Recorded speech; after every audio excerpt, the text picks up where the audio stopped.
दोस्तों सोचिए, आप एक टूरिस्ट हो और आपकी डायमंड रिंग या वॉलेट किसी स्टेशन पर खो जाता है। अगर आप जर्मनी या जापान में हो तो आप चिल रहोगे, क्योंकि वहाँ की पुलिस लिटरली 24 से 48 घंटे के अंदर अंदर आपकी रिंग या वॉलेट आपको वापस सही सलामत दे देगी। जापान के एक केस में एक टूरिस्ट की डायमंड रिंग टोक्यो स्टेशन पर खो जाती है। वहाँ की पुलिस ने 24 घंटे के अंदर अंदर सेफली उसकी रिंग उसे वापस कर दी। दोस्तों अब जरा अपने इंडिया का सोचो, यहाँ अगर किसी व्यक्ति का वॉलेट चोरी हो जाए तो ज्यादा चांस क्या है, कंप्लेंट लिखी भी जाएगी या नहीं? यही डाउट लोगों के मन में रहता है। अगर कंप्लेंट लिख भी गई तो आपको लगेगा कि आप ही क्रिमिनल हैं, क्योंकि पुलिस आपसे ढेर सारे सवाल करेगी। अभी आप लोग सोच रहे होंगे कि मैं सिर्फ इंडिया की पुलिस की बुराई क्यों कर रहा हूँ। नहीं, मेरा मोटिव इंडिया की पुलिस की इंसल्ट करना नहीं है, क्योंकि मुझे पता है इंडियन पुलिस की सैलरी लो है, प्रेशर ज्यादा है और शिफ्ट लंबी है। लेकिन ऑफिशियली इंडिया दुनिया की 4th लार्जेस्ट इकोनॉमी बन चुका है। तो अब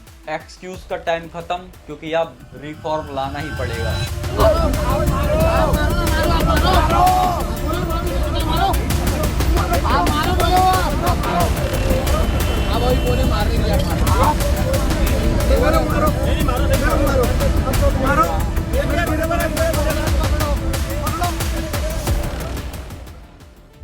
चलिए सबसे पहले कंप्लेंट सिस्टम कंपेयर करते हैं। जर्मनी पुलिस कंप्लेंट करना सुपर इजी, ऑनलाइन, फोन से या पुलिस स्टेशन जाके आप कंप्लेंट कर सकते हैं, और कंप्लेंट आते ही एक इंडिपेंडेंट बॉडी उस केस का रिव्यू करती है। मतलब वहाँ की पुलिस खुद की जज नहीं है। जापान एक और क्लियर सिस्टम है, कंप्लेंट सीधा पब्लिक सेफ्टी कमीशन को लिख कर दो, केस पर एक्शन लेना मैंडेटरी होगा। अब बात करते हैं इंडिया की। यहाँ सबसे बड़ी दिक्कत एंट्री गेट पर ही चालू हो जाती है, कंप्लेंट रजिस्टर ही नहीं होती। आप लोग समझ रहे होंगे कि मैं किस दिशा में जा रहा हूँ। पुलिस आपको बार बार घुमाएगी, डिस्कशन करेगी, और यदि आपके पास पैसा या कांटेक्ट है तो आपकी कंप्लेंट एक फोन में लिख दी जाएगी। लेकिन अगर आप गरीब हो तो केस को फाइल कराना ही ऑलमोस्ट इम्पॉसिबल होगा। इसीलिए इंडिया का व्यक्ति पुलिस स्टेशन जाने से बचता है, क्योंकि रिजल्ट ऑलरेडी मालूम होता है। जरा सोचिए, अगर आपका खोया हुआ वॉलेट मिल भी जाता है तो पुलिस उसमें से अपना हिस्सा लेगी, और अगर वॉलेट नहीं मिला और चोर पकड़ा गया तो उससे पैसे लेकर आपस में बांट लेगी। लेकिन सिस्टम चाहे कितना भी करप्ट हो, अगर पुलिस चाहे तो कुछ भी पॉसिबल हो सकता है। दोस्तों आपने कभी सुना है कि किसी एमएलए या सीनियर ऑफिसर की गाड़ी चोरी हुई हो और ना मिली हो? बहुत ही रेयर केस में गाड़ी चोरी होती है, और अगर चोरी हो भी जाती है तो 1 या 2 हफ्ते के अंदर सीधा उनके घर। एक आम आदमी के केस में कंप्लेंट लिखने के बाद भी कोई ट्रैकिंग सिस्टम नहीं है। आप लोगों को पता भी नहीं चलेगा कि उस मुद्दे पर काम हो रहा है या नहीं। यह सब एक ब्लैक होल की तरह होगा।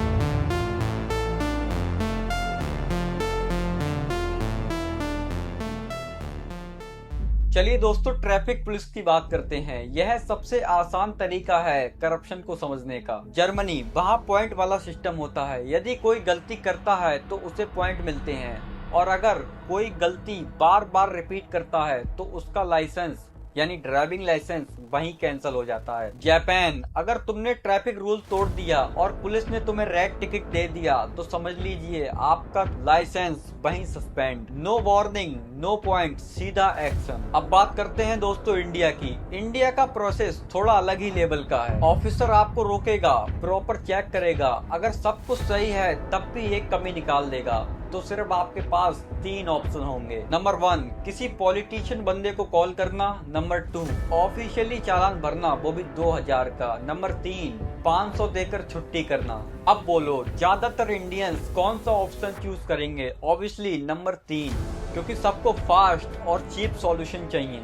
जर्मनी 287 लोगों के लिए एक पुलिस ऑफिसर है, मतलब कि पुलिस की प्रेजेंस स्ट्रॉन्ग है। वहाँ के लोगों को इजीली रीच मिल जाती है और मॉनिटरिंग भी बहुत टाइट होती है। जापान में 352 लोगों पर एक पुलिस वाला। हालांकि जर्मनी जितना टाइट नहीं है, लेकिन फिर भी बैलेंस बना हुआ है, सिस्टम चल जाता है इजीली। इंडिया में सिचुएशन वीक है। यहाँ एक पुलिस वाले को 655 लोग हैंडल करना पड़ते हैं, मतलब कि वर्कलोड हैवी हो जाता है, और नेचुरली हर केस, हर कंप्लेंट पर उतना ध्यान देना बहुत ही मुश्किल हो जाता है। अब कंपेयर करते हैं दोस्तों सैलरी को। Germany 5 lakh per month, Japan 3.5 lakh per month और इंडिया 40,000 पर मंथ। क्लियर है कि इंडिया की पुलिस की सैलरी भी कम है और वर्कलोड भी ज्यादा है, लेकिन सैलरी कम होने का मतलब ये नहीं कि ब्राइब लेना जस्टिफाई हो जाता है। अगर वही आदमी किसी प्राइवेट कंपनी में काम करे तो क्या वो ब्राइब यानी रिश्वत लेगा? नहीं ना। तो आखिर पुलिस यूनिफॉर्म को पहनती ही क्यों है? चलिए दोस्तों, इसके सॉल्यूशन पे बात करते हैं। इसका सॉल्यूशन है माई पुलिस ऐप। इंडिया में एक अच्छा रिफॉर्म बिना डिजिटाइजेशन के पॉसिबल ही नहीं है दोस्तों। इससे क्या होगा दोस्तों, चलिए मैं आपको बताता हूँ। नंबर 1,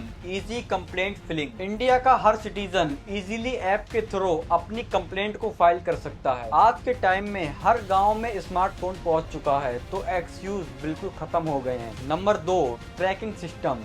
हर कंप्लेंट के लिए फिक्स टाइम, जैसे कि 1 महीना या 6 महीने। पुलिस ऑफिसर्स को ऐप के थ्रू वीकली अपडेट देना चाहिए। Number 3, rating system. Case close होने के बाद सिटीजन्स ऑफिसर्स को बिहेवियर और कम्युनिकेशन पर रेट करें। यह दी गई रेटिंग प्रमोशन के लिए डायरेक्टली इम्पैक्ट करेगी। Number 4, zero tolerance. अगर कोई ऑफिसर रिश्वत लेते हुए पकड़ा जाए तो टेम्परेरी सस्पेंड नहीं बल्कि डायरेक्टली परमानेंट सस्पेंड होना चाहिए। Number 5, 24 hour CCTV. हर पुलिस स्टेशन में कैमरे होने चाहिए बैकअप जनरेटर के लिए। अगर कैमरे कुछ दिनों के लिए या कुछ समय के लिए बंद हो जाएं, तो इंस्पेक्टर को तुरंत सस्पेंड करो। दोस्तों, बॉटम लाइन सिंपल है। इंडिया की पुलिस में प्रॉब्लम्स तो हैं, पर ये अनसॉल्वेबल नहीं है। अगर जर्मनी और जापान जैसी कंट्री एक ट्रांसपेरेंसी और तुर्थवर्ती सिस्टम मेंटेन कर सकती हैं, तो इंडिया भी बिल्कुल कर सकता है। दोस्तों, बस एक कंडीशन है, हॉनेस्टी और पॉलिटिकल विल यानी पॉलिटिकल पावर। ऑफिसर्स को पब्लिक का ट्रस्ट वापस जीतना जरूरी है, क्योंकि स्ट्रॉन्ग डेमोक्रेसी के लिए एक स्ट्रॉन्ग और करप्शन फ्री पुलिस होना जरूरी है। तो दोस्तों, मेरा यह सवाल है आपसे,